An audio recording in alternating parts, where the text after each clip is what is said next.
reality in terms of the role-play game, and that is going to be released in the next month or so. We're going to start looking at the actual start deadline for the Kickstarter, which will probably, unfortunately, fall after the holiday this year, but who knows, we might actually get it in time for Christmas. So keep our fingers crossed collectively, so to speak. So today what I want to talk about is games mastery. I'm using the creative differences category here because I'm anticipating that I will be staying online longer than the duration of this show in particular today.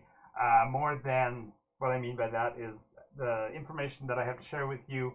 This first section is going to be the fast track to spectacular sessions. And if you're a games master like I am, one of the biggest challenges is making sure that the story that we want to tell is compelling and interesting, and that the players want to be a part of what we're doing. And so what I'm going to be bringing forth in this episode is information on how to handle a specific spectacular session.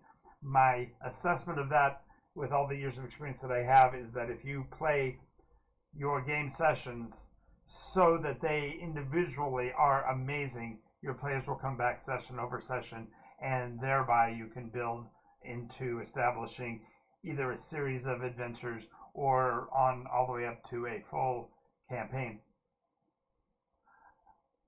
The key here is that, well, before we get to that, I do want to thank you for joining our channel today. Make sure that you like and follow it. We are also broadcasting to YouTube, so we will have a legacy version. So if you miss any of the points or jump in late and want to see the rest of it, it will be restored, maintained on the YouTube channel. The link for that is in the description below, or will be when I get done. And also that we will have the particular points of this will be made into highlights on the Twitch channel, so we'll have those to fall back on week over week as well. I can, if it's chosen by the players to you, the viewers, to include the notes in the chat, I can do that. I will be recording and maintaining those as well. But I want to tell you that the first thing that we're going to be doing is we're going to be talking about the particulars of a session. And perhaps we haven't really talked about the nomenclature or the terms. And I think there's a lot of confusion in the role-play environment overall, and maybe you as a person coming into this don't have a real handle on what those are. So when you talk about a group of people getting together to play a role-play game, when you have a period of time when you're going to run that event, if it is a blacked out or locked out one specific portion of time, then it's considered to be a session. So if it's, like my group on Mondays, by the way, you're more than welcome to join us. I did need to mention also that we do have a sponsor, Board Games Paradise, and I don't know if I'm pointing the right direction or not. I am. So right up here. I can't quite get my fingers in the right spot. Yeah.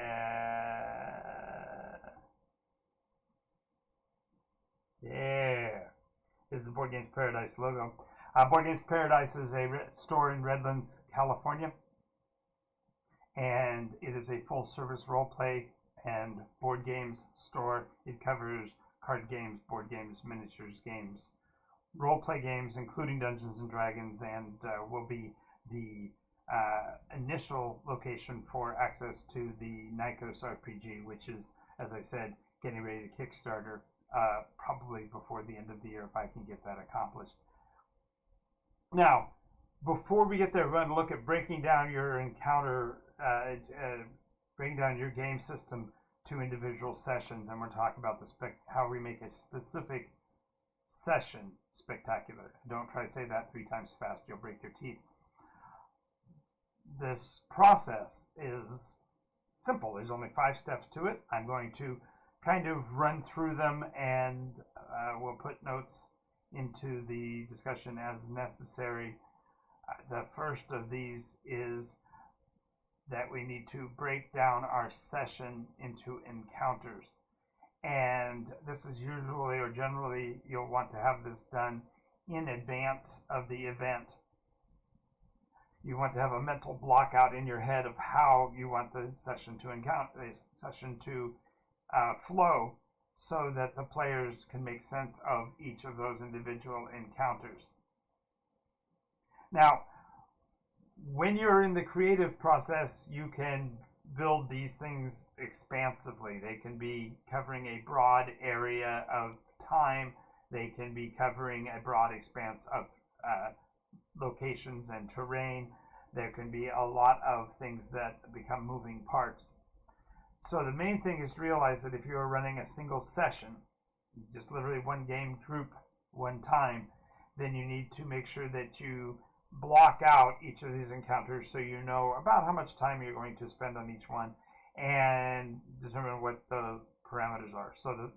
So in considering that individual campaign session, you need to be able to break down the session into parts and then operate each of the parts within the confines of that specific encounter. Now, doing so, this will allow you to figure out what your particular strengths or weaknesses are in terms of types and styles of encounters. And we'll be going in a later video, we'll talk about the 5 kinds of encounters. Five kinds of encounters. And when we have that list of 5 types of encounters, then we will be able to look at the strengths and weaknesses concerning which ones you're particularly good at, which ones you have difficulties with or whatever. It'll also let you determine where your skills need improvement. If you run a particular segment of your session and the play doesn't go well, or there's information that you need to gather to be more coherent or rational or complete, you'll be able to pick those out. This will also let you determine what the parts are in comparison to one another, so that you can improve your play experience across all of them, not just the ones you're feeling particularly weak about at the beginning, but over time each one of them can improve. These various types of encounters or kinds of encounters vary from a fight scene, a straight out combat scene, to the concept of a trade negotiation engagement, or perhaps a stealth operation where you're trying to move through an encounter without drawing the attention of the monsters. Maybe it's a matter of narrative and like kind of taking in the scenery and getting a feel for what lies around the area. And then finally, it could be a interaction where you are learning the strengths and weaknesses of the assets you have in the community in terms of non-player characters, recurring characters, story characters, and the like. And there are 5 different kinds of characters as well. So we'll be talking about those in a later episode as well. Now, once you have broken your scenario down, your actual session down into the pieces, you need to take the next step of that is to actually, number 2 is, well, my little slider's going crazy on me here. Number 2 is you want to remain in that encounter mode until you complete that scene within the session. In other words, that encounter, which I also interchangeably use the word scene, that encounter needs to be fully resolved so that the players will understand the beginning, middle, and end of that portion. It'll allow you to determine the conditions of success or failure for the players, as well as for the story on your own part. It'll allow you to apply the mechanics of that particular encounter throughout that portion to cement in the players how those types of encounters work, so that encounter over encounter they begin to feel the nuance of the different types. Next, you want to be able to describe to the players how that outcome applies to the relevancy of the story at large. And the last part is to continue through each encounter so that it moves the story towards the actual session's conclusion. This is important because one of the things that even in the motion picture business or the television business, people will create scenes that they feel or deem are important enough to put film to. But if those pieces or elements of story of the encounter don't drive the story forward or add to the elements of the larger piece, if they're redundant or irrelevant, the players will lose their attention span for it, and in the case of motion pictures and TV and such, they will lose their ownership or investiture in it. And you want both your players and viewers to actually become invested in the story piece by piece, so that they stay tuned, so that they continue to draw value from the property. Now, when we go into this, we also have to look at how each of the elements as described feed into the overall story. So the third point is to be clear about how that scene, that encounter, fits into the overall story. Obviously, the elements of who, what, when, where, why come into it. You need to make sure that you're very clear and understandable in terms of what it is that you're doing and why you're doing it. When you work into that specific encounter, you want the players to engage with it and give their feedback into it so that they take ownership of it as well and work towards a conclusion for that scene that feeds into the overall story rationally. Now, when you work on that encounter, it lets you focus. That way your attention in that moment can be on the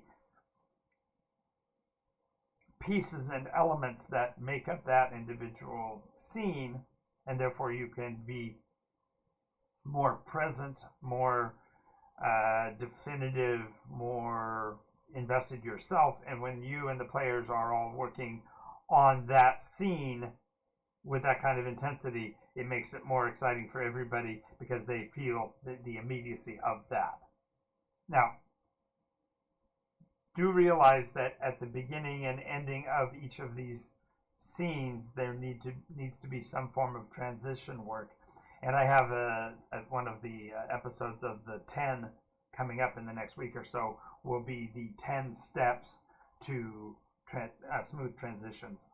And I know that there are players who have voiced to me their frustration with other campaigns and other adventures they've been in, where the stories were great individually, the conflicts of the encounters were awesome, but the linking information that connects one to the next and makes them feel like they're still part of the same overarching story tend to fall out.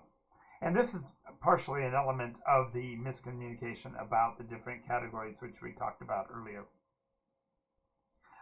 In this, also staying in the stage 3, being clear about the encounter's resolution, we want to make sure that you realize that storytelling is really about guiding the players from encounter to encounter. So the game master's job, although it seems to be run the specific engagement, run the specific encounter, carry those pieces forward, the reality is that the storytelling is about leading the players between the elements.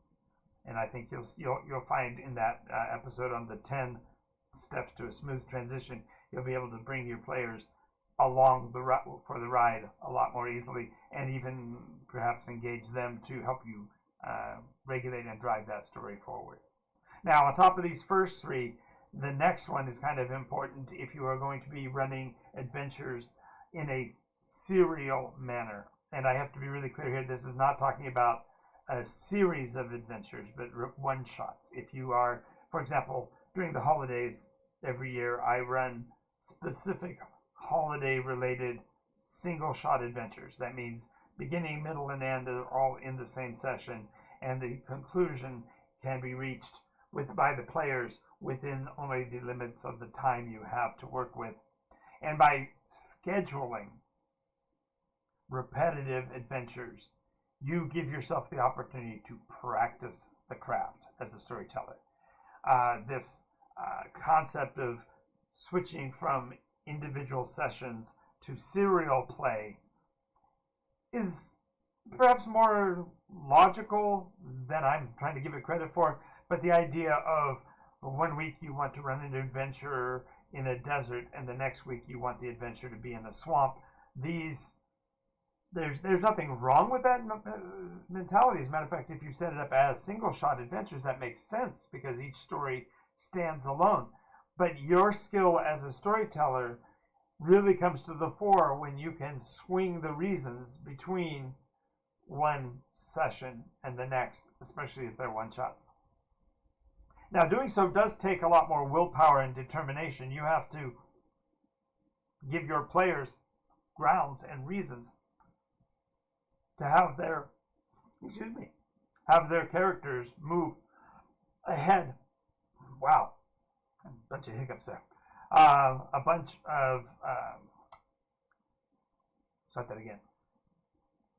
If you're going to run one session games, single shots or one shots, and you want to run a series of them, you need to schedule them at a regular appearance schedule so that the players will become familiar enough to come session over session.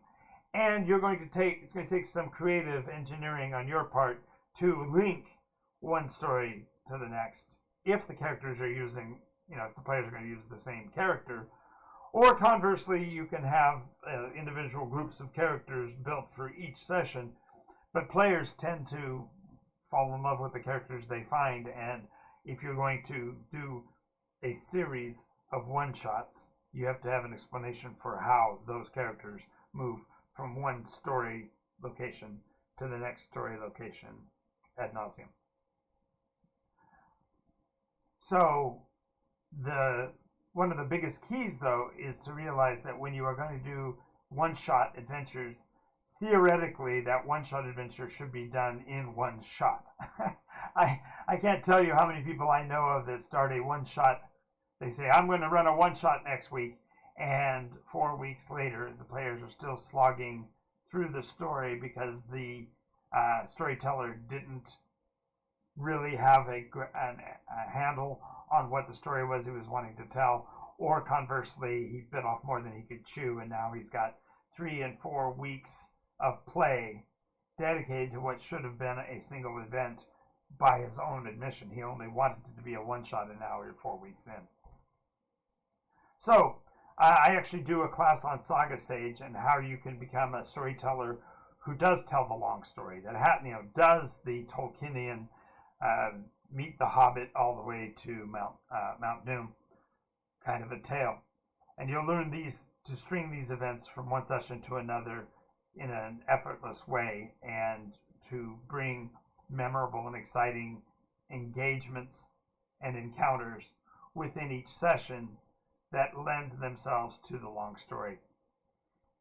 But let me get back to this one. One-shots are different in terms of play than either serial campaigns or on a saga. Serial campaign concept is the idea that one story takes several sessions or even long going sessions where each of them is a series. It takes 3 or 4 or 5 sessions to complete. So a serial campaign does not have to be a saga. Let me try to parse that out for you. If you are looking at a game session and saying one shot isn't going to be enough, I have to have 4 or 5 sessions to accomplish the greater tale that I want to tell, that is considered to be a campaign because you are building each story upon the next, leveling and advancing the characters along the way and such to accomplish the greater story arc. Whereas you could serialize one-shots. And by that I mean each story is its own standalone, and perhaps the same characters are involved, but the stories are not related. In other words, you could move from a desert scene to a swamp scene to an urban setting week over week if the sessions are standalone, even if they're not directly associated.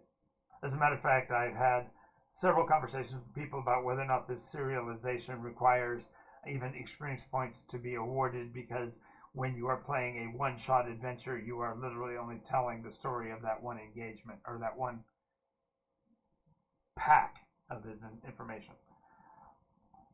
My recommendation is to always grant earned experience, because the player, not necessarily the character, but the player wants to see the advancement or the improvement of their character over time.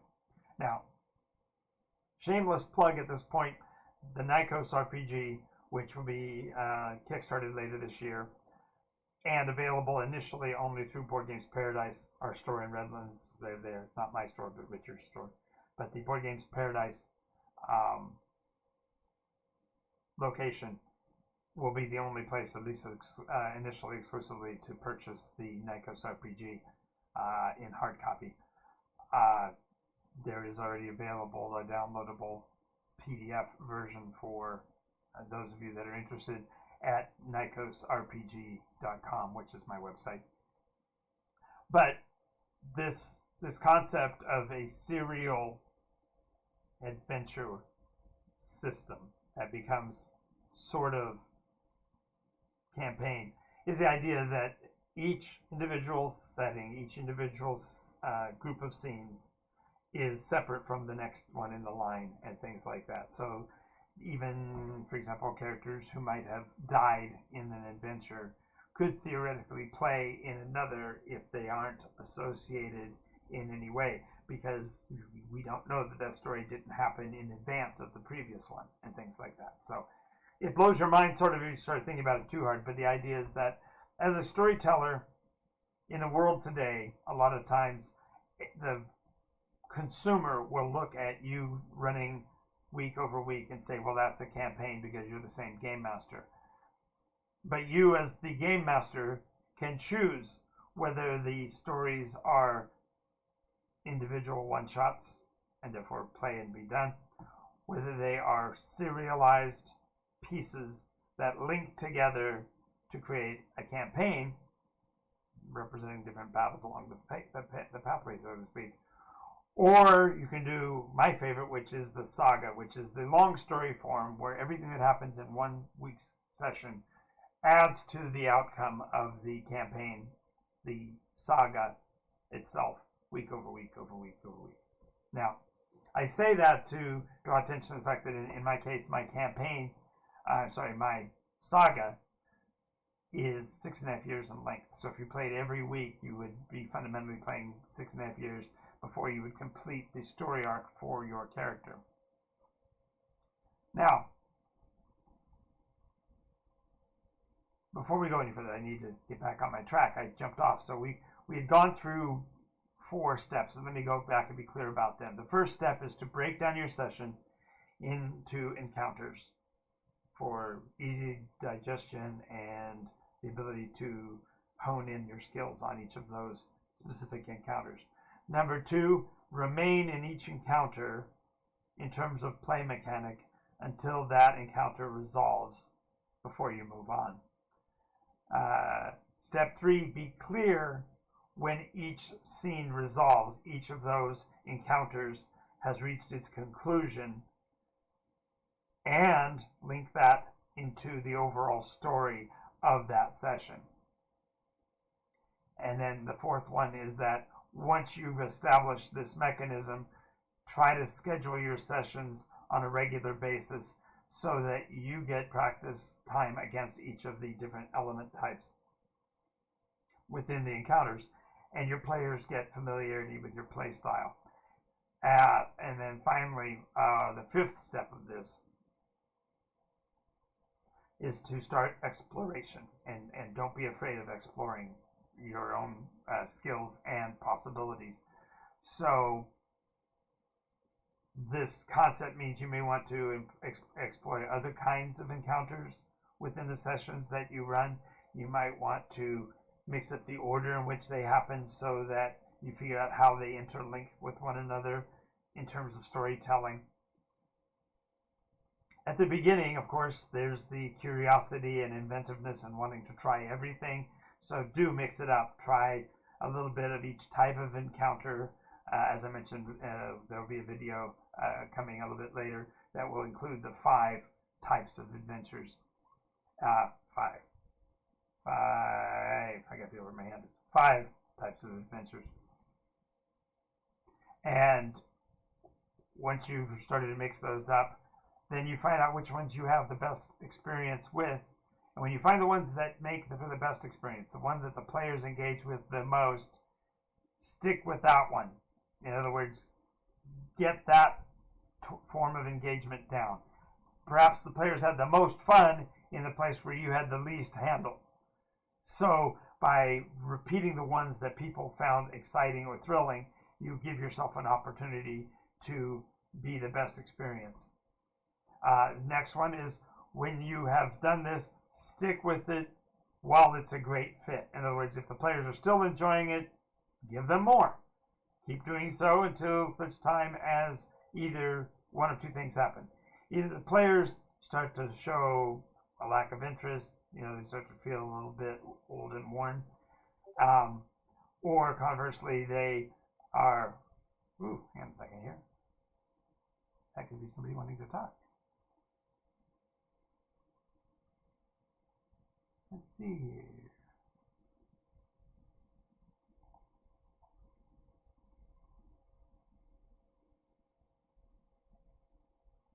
Oops. So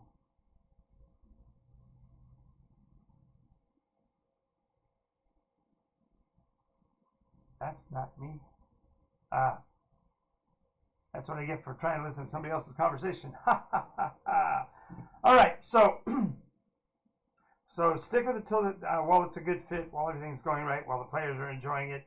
Get your skills honed on that one type. And then as soon as you start to either personally feel bored or disinterested, or that you pretty much have it down, or the players start to show fatigue or whatever, then go back to exploring. Try some of the other ones. Engage the players in different ways or whatever. Also, be honest with the players that you are exploring these things to try to improve your game and get feedback. That brings me to the bonus round. The one thing that I didn't list in my 5 that is still critically important is to debrief with your player after every session, if you can. This concept of debrief really kind of overshadows the others in a way, because in the debrief, you give the players an opportunity to feed back to you what parts of the adventure worked, what parts did they feel like they were lacking mission critical information or whatever, and to get an idea of what they enjoyed, because we as storytellers want to tell stories that the players want to be connected with. So realize that in this case you're going to be setting up the debrief as a means of gathering information. And what I have found is, for my play style, I run a game from 6 o'clock till 10 p.m. on Monday nights. And then we have, there's a Denny's right around the corner from the store that we hang out at. So we, as a collective, or as many of us that can, take off from the store and run over to the Denny's and grab a booth or a table or whatever. And then we spend the next hour or so. Granted, you're communing, you're sharing food and all of that, but you're also gathering information and providing information. It's a great way to do some behind the scenes for your players to get an idea of where your head's at and where you're going. Maybe you talk about the theme of the story compared to the actual elements of it and whether or not they're hitting or missing. There's a lot that can come out of a debrief. But if you do the debrief every session, you're allowing the kind of the work of being a storyteller to be also part of the fun of being a storyteller, because you start to create rapport and camaraderie with your players beyond the framework of just the game. for the standpoint of view, those of you that are interested in becoming a professional games master, I do have the Games Master Academy. I will put that information in the links as well. And if you are interested in becoming somebody who can get professionally paid to be a storyteller, this is the conduit by which you get to that. Of course, you can always communicate with me during these shows. I am on twitch.tv/NycosRPG. I'm also on YouTube. Channel there is at NycosRPG. And I'm also on Facebook at NycosRPG. So I guess you get the idea that NycosRPG is the handle to learn. But if you as a person have appreciated and enjoyed the video, make sure you smash the subscribe button below. Check the like button to show your love for the individual episode, and also give me